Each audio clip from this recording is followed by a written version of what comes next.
नमस्कार।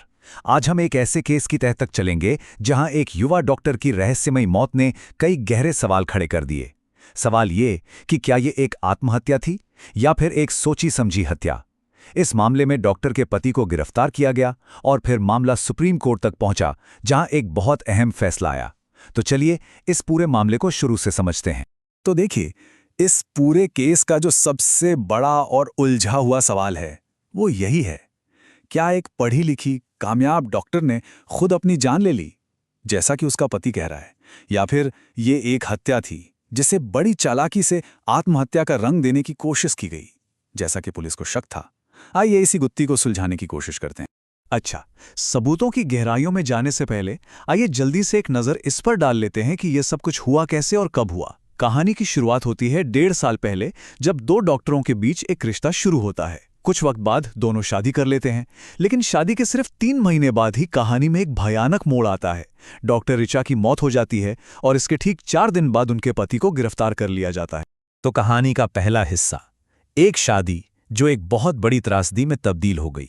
ये कहानी सिर्फ कानून के दांवपेच की नहीं है, बल्कि एक ऐसे रिश्ते की भी है जिसकी शुरुआत तो शायद बहुत उम्मीदों के साथ हुई थी, लेकिन जिसका अंत एक बंद कमरे में एक रहस्यमयी मौत के साथ हुआ।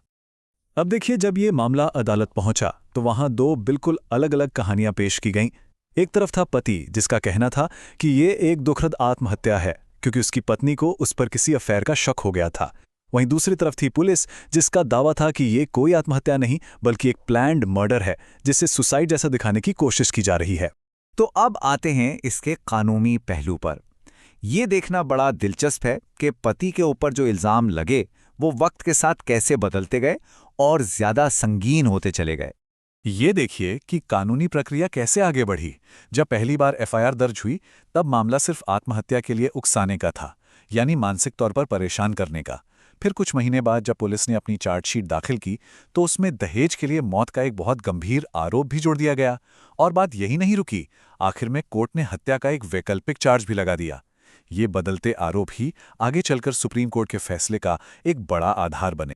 तो चलिए अब आते हैं इस केस के सबसे अहम हिस्से पर, यानी सबूत। सुप्रीम कोर्ट ने जमानत देने से पहले आखिर किन सबूतों को बारीकी से परखा। आइए एक एक करके उन सभी सबूतों को देखते हैं जिन्होंने इस फैसले पर सबसे ज्यादा असर डाला। सबसे पहला और शायद सबसे चौंकाने वाला सबूत था एक ऑडियो रिकॉर्डिंग। ये रिकॉर्डिंग मौत वाली रात की ही थी, जिसमें पति पत्नी के बीच झगड़ा हो रहा था और उसी दौरान डॉक्टर ऋचा ने ये शब्द कहे थे, कल सुबह तुम मेरा मरा हुआ चेहरा देखोगे।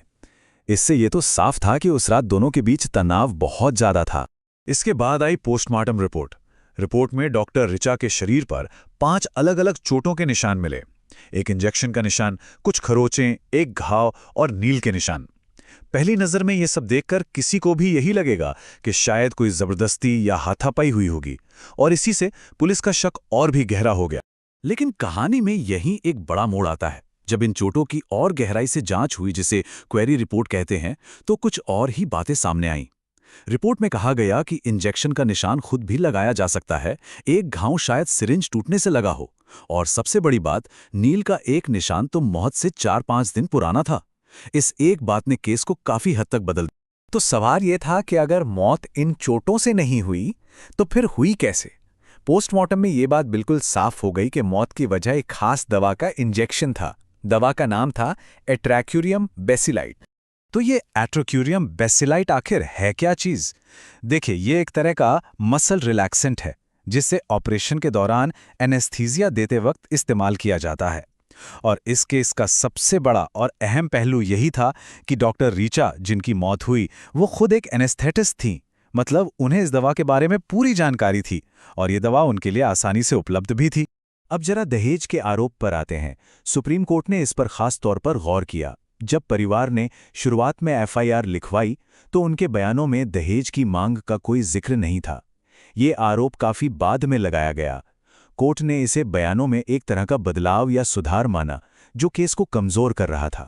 तो इन सभी सबूतों, ऑडियो रिकॉर्डिंग, पोस्टमार्टम रिपोर्ट और बयानों में विरोधाभास को देखने के बाद आखिरकार सुप्रीम कोर्ट किस नतीजे पर पहुंचा? चलिए अब सीधे फैसले की बात करते हैं कि कोर्ट ने जमानत क्यों दी। कोर्ट ने जमानत देने के लिए इन मुख्य बातों को आधार बनाया। पहला, कि एफआईआर में हत्या का आरोप था ही नहीं, दूसरा, मौत की वजह कोई शारीरिक चोट नहीं थी। तीसरा, और ये बहुत जरूरी है, कि मृतक डॉक्टर खुद उस दवा के बारे में सब जानती थीं जिससे मौत हुई।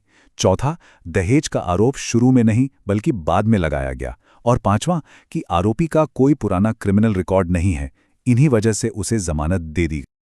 लेकिन रुकिए, क्या जमानत मिलने का मतलब है कि केस खत्म हो गया या आरोपी बेगुनाह साबित हो गया? नहीं, बिल्कुल नहीं। और इस फर्क को समझना बहुत बहुत जरूरी है ताकि कोई गलतफहमी ना हो। तो जमानत होती क्या है? देखिए, जमानत का मतलब किसी को बरी करना या निर्दोष मानना नहीं होता।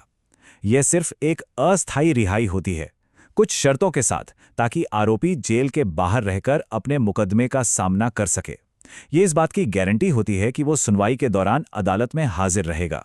जमानत की सुनवाई और असली मुकदमे में जमीन आसमान का फर्क होता है।